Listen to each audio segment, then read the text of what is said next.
High sodium in blood, हाइपरनेट्रीमिया। Blood में sodium ज़्यादा होने का क्या मतलब है? Doctor Saurabh Shukla, consultant nephrologist and kidney transplant physician. Imagine कीजिए कि आपकी ब्लड रिपोर्ट आती है और उसमें लिखा होता है सोडियम 154 मिली इक्विवेलेंट्स पर लीटर। आप तुरंत सोचते हैं मैंने शायद बहुत ज़्यादा नमक खा लिया होगा, आज से नमक बिल्कुल बंद।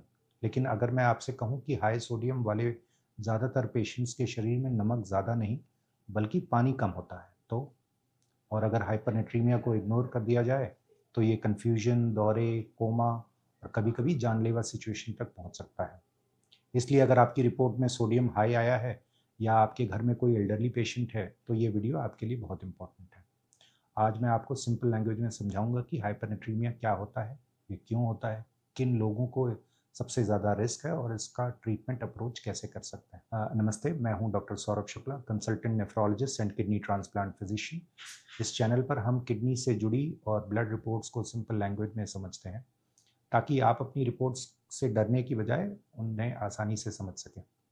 आज हम बात करेंगे हाइपरनेट्रीमिया के बारे में।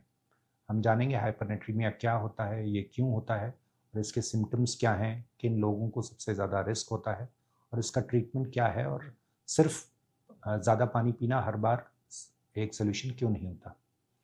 सबसे पहले समझते हैं कि सोडियम होता क्या है। सोडियम हमारे शरीर का एक बहुत इंपॉर्टेंट इलेक्ट्रोलाइट है। ये बॉडी में वाटर बैलेंस मेंटेन करता है, ब्लड प्रेशर को रेगुलेट करने में मदद करता है, मसल्स और नर्व के फंक्शन में बहुत ज़रूरी होता है और ब्रेन की नॉर्मल फंक्शनिंग में इसका बहुत इंपॉर्टेंट रोल होता है। नॉर्मल ब्लड सोडियम जनरली 135 से 145 मिली इक्विवेलेंट्स पर लीटर के बीच में होता है। जब ये वैल्यू 145 से ऊपर चली जाती है तो इसे हाइपरनेट्रीमिया कहा जाता है। अब इसे एक बहुत सिंपल एग्जांपल से समझते हैं। सोचिए आप नींबू पानी बना रहे हैं और अगर आप उसमें पानी बढ़ाए बिना बार बार चीनी डालते जाएंगे तो ड्रिंक कॉन्सेंट्रेटेड हो जाएगी। और अब दूसरा एग्जाम्पल से सोचिए, अगर आप चीनी उतनी ही रखें लेकिन पानी कम कर दें तब भी ड्रिंक कॉन्सेंट्रेटेड हो जाएगी। बिल्कुल इसी तरह हमारे शरीर में भी होता है। हाइपरनेट्रीमिया ज़्यादातर इसलिए होता है कि सोडियम के कंपैरिजन में बॉडी में पानी कम हो गया।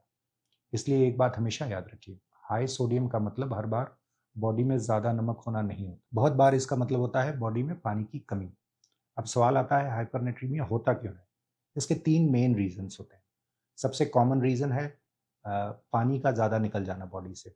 ये fever, excessive sweating, vomiting, diarrhoea, heat stroke या बर्न्स की वजह से हो सकता है। अगर बॉडी से निकले हुए पानी को सही टाइम पे रिप्लेस नहीं किया गया तो ब्लड सोडियम बढ़ने लग जाता है। दूसरा रीज़न है पानी कम पीना। ये उनमें एल्डरली पेशेंट्स में है जिनको प्यास कम लगती है, या स्ट्रोक पेशेंट्स में जो खुद पानी को लेके नहीं पी सकते, छोटे बच्चे जो पानी मांग नहीं सकते, इवन आईसीयू में एडमिटेड पेशेंट्स भी कई बार डिहाइड्रेशन के शिकार हो सकते हैं क्योंकि वो खुद नहीं कह सकते। ये सब लोग हाइपरनेट्रीमिया के हाई रिस्क ग्रुप में आते हैं। तीसरा रीज़न है किडनी के थ्रू ज़रूरत से ज़्यादा पानी निकल जाना। कुछ कंडीशंस होती हैं जैसे डायबिटीज़ इंसिपिडस या अनकंट्रोल्ड डायबिटीज़ मेलाइटस, उसमें ब्लड में शुगर बहुत ज़्यादा हो जाता है। और कुछ मेडिसिन्स भी हैं जिनकी वजह से बॉडी से सोडियम के कंपैरिजन में बहुत ज़्यादा पानी बाहर निकाल देता है। इस वजह से ब्लड सोडियम बढ़ने लगता है। अब एक बहुत कॉमन मिथ को क्लियर करते हैं। कई लोग सोचते हैं कि मैंने नमकीन चिप्स या बहुत सॉल्टी फूड खा लिया है इसलिए मेरा सोडियम बढ़ गया है। लेकिन हेल्दी इंसान में किडनीज एक्स्ट्रा सोडियम को बहुत एफिशिएंटली बाहर निकाल देती है। सिर्फ नमक ज़्यादा खाने से हाइपरनेट्रीमिया बहुत अनकॉमन है। ये तभी होता है जब बॉडी में पानी की कमी हो या बॉडी से बहुत ज़्यादा पानी निकल जाए। अब बात करते हैं कि किन लोगों को हाइपरनेट्रीमिया का सबसे ज़्यादा रिस्क है। तो एल्डरली पेशेंट्स, आईसीयू पेशेंट्स, बच्चे, छोटे बहुत छोटे बच्चे यानी डिमेंशिया के पेशेंट, स्ट्रोक के पेशेंट्स, किडनी डिजीज़ वाले पेशेंट्स, डायबिटीज़ इंसिपिडस के पेशेंट्स, बहुत ज़्यादा गर्मी में आउटडोर काम करने वाले लोग और सीवियर वॉमिटिंग या डायरिया से परेशान पेशेंट्स। अब सिम्टम्स समझते हैं।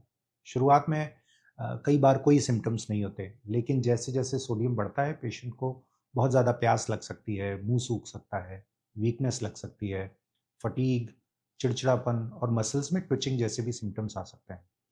अगर सोडियम और बढ़ता रहे तो प्रॉब्लम ब्रेन तक पहुँच जाती है। पेशेंट को कन्फ्यूजन हो सकता है, बहुत ज़्यादा नींद आना हो सकता है, बोलने में दिक्कत, सीज़र्स या जिसे दौरे कहते हैं, वो हो सकता है और फाइनली कोमा तक भी हो सकता है।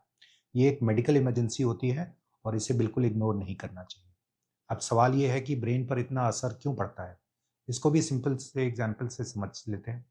सोचिए एक ताज़ा अंगूर है, जब उसमें से पानी निकल जाता है तो वो अंगूर किशमिश बन जाता है। जब ब्लड में सोडियम बहुत ज़्यादा बढ़ जाता है तो ब्रेन सेल्स के अंदर पानी बाहर निकलने लग जाता है। ब्रेन सेल्स सिकुड़ने लग जाते हैं, इसी वजह से न्यूरोलॉजिकल सिम्पटम्स डेवलप होते हैं। यही वजह है कि सीवियर हाइपरनेट्रीमिया को मेडिकल इमरजेंसी माना जाता है। डायग्नोसिस के लिए डॉक्टर सिर्फ सोडियम नहीं देखते, वो serum sodium, kidney function test, blood sugar, urine की ऑस्मोलैलिटी, यूरिन सोडियम, सीरम की ऑस्मोलैलिटी जैसे भी टेस्ट करेंगे।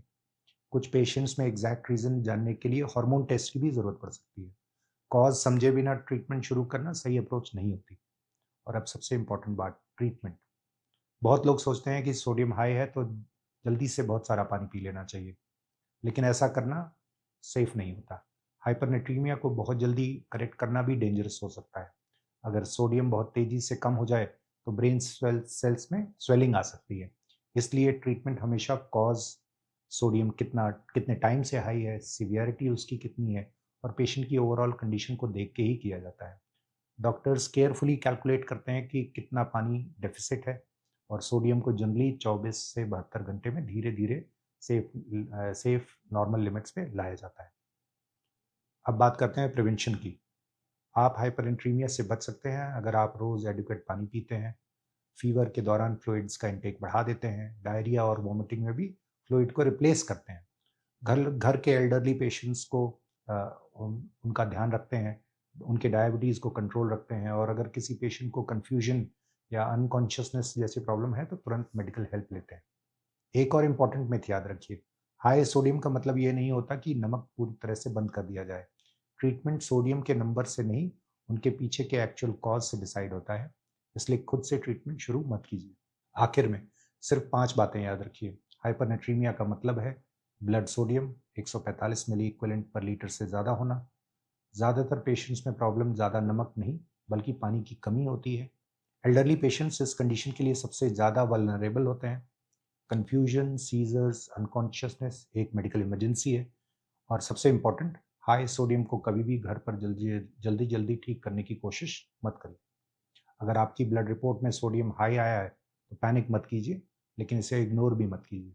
अपने डॉक्टर से मिलकर इसका एक्चुअल रीज़न समझिए और सही ट्रीटमेंट लीजिए। मैं हूं डॉक्टर सौरभ शुक्ला, और अगर आपको यह वीडियो यूज़फुल लगा हो तो अपने फैमिली मेम्बर्स के साथ इसे शेयर करें। खासकर अपने पेरेंट्स और ग्रैंड पेरेंट्स के साथ ज़रूर शेयर करें। हो सकता है ये जानकारी किसी को सीरियस कॉम्प्लिकेशन से बचा सके। धन्यवाद।